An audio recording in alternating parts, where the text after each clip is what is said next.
The Cornish countryside is truly a sight to behold, featuring picturesque rolling hills and valleys. It's a hot summer's evening, and this provides a perfect opportunity to be out stalking roebucks. This is not the first time I've come out stalking with Chris Gale, and it doesn't take long to find our first deer. A doe and a kid meander out in the field in front of us. It's great to see deer out feeding, particularly the next generation coming through.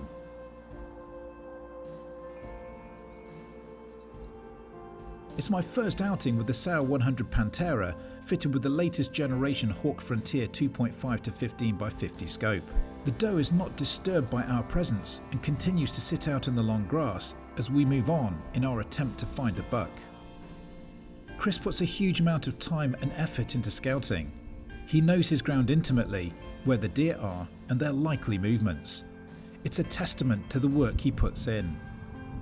There's a stiff breeze, but it's constant and predictable. Chris has previously spotted a buck roaming around close to this area. We are keen to catch a glimpse of him. Today the hard work is taken care of by the Hawke Frontier EDX 10x42 binoculars, which offer the perfect balance between weight and optical performance when out stalking on foot.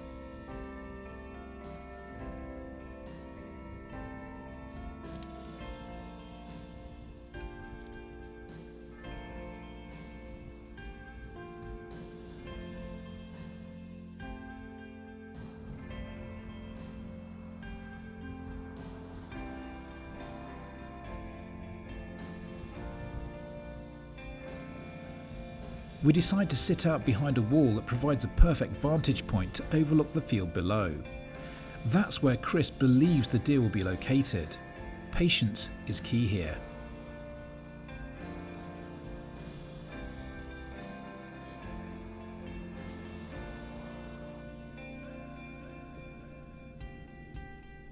I use the Endurance LRF 1500 rangefinder to give me the range data for key landmarks within my arc of fire. This will allow me to make a quick shot if the opportunity presents itself.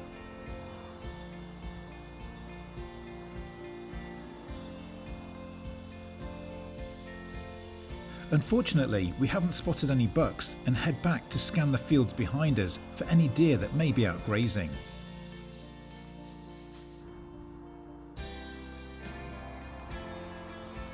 It's important to scan the fields and margins for signs of movement, as the deer are constantly moving around, particularly now the evening is drawing in. As the evening comes to a close, we spot a beautiful young 6-point buck being followed by a young doe. He needs more time to mature, and so we wave him a fond farewell. It's been a fabulous evening, but it's time to head back, and we'll try our luck again in the morning.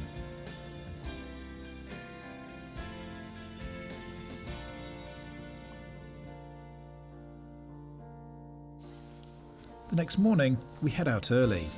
The conditions are very different this morning, with little wind and a thick covering of fog. This makes things slightly trickier. Chris is confident we'll see a buck here that's made this valley his home for the past few weeks. This is where putting the time in with your reconnaissance really pays off. We spot a chestnut-coloured patch in the valley below, and we're pretty confident it's the buck we've been looking for. We make our way down the hedge line, using the wall to cover our approach. Using the Pulsar XQ30 thermal imager, we can see the buck is accompanied by a doe. This gives us another pair of eyes to try and avoid.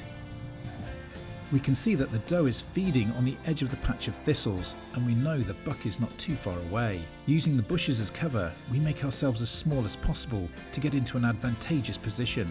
The dry stone wall is overgrown with turf and offers the ideal platform from which to shoot.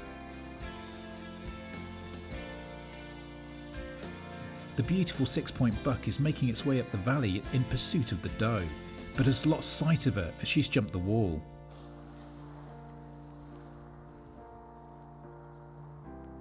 The buck steps out and offers a perfect opportunity to take the shot.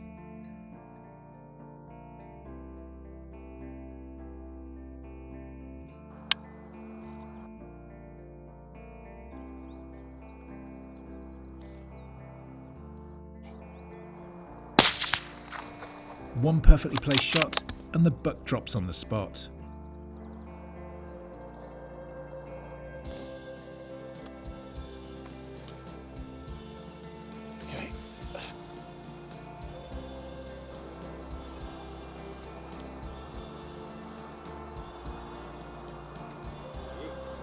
Well, Chris, you've done us proud again. Thanks ever so much. What an amazing couple of stalks. Yeah, that worked out perfectly, really. It did in the end, but it's been a bit challenging.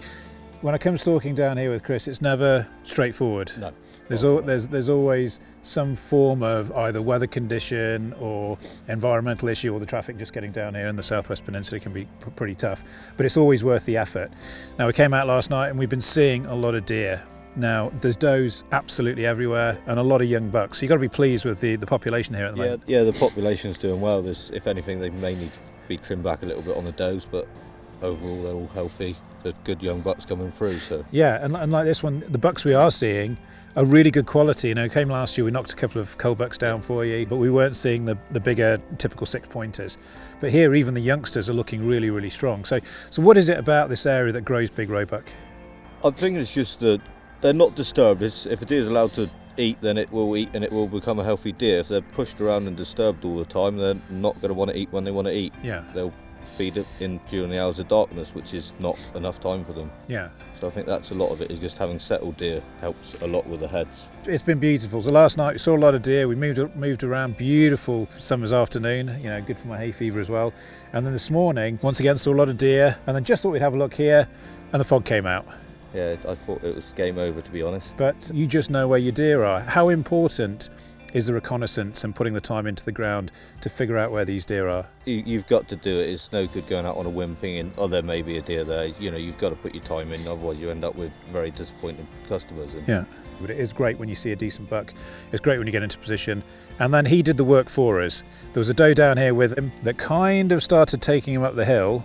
Now, we were a little bit worried because the doe came across the hedge into our side of the field, and you panicked a little bit thinking, oh crikey, he's going to screw it up. Got round the corner and there's a doe 15 metres in front of us. But she was looking back, he was looking up, and actually she brought us up to him. Yeah. And he stood there perfectly for what seemed like an absolute eternity. It did like a good 2 or 3 minutes. It stood there perfectly for us. It was probably 15 seconds, yeah. But when your heart's beating and everything's really exciting and your adrenaline's up, it feels like a lifetime. But he stood proud for us. First shot straight down. It's my first time out with a Sauer 100 Pantera fitted with a Hawke Frontier scope, so that worked well. Of course, Hornady 150 grain 308 ammunition always does really well for me. So I think the combination worked well. The stalk was fantastic, and I just want to say thank you very much indeed again. Well done, yeah. And now it's time for breakfast, I think.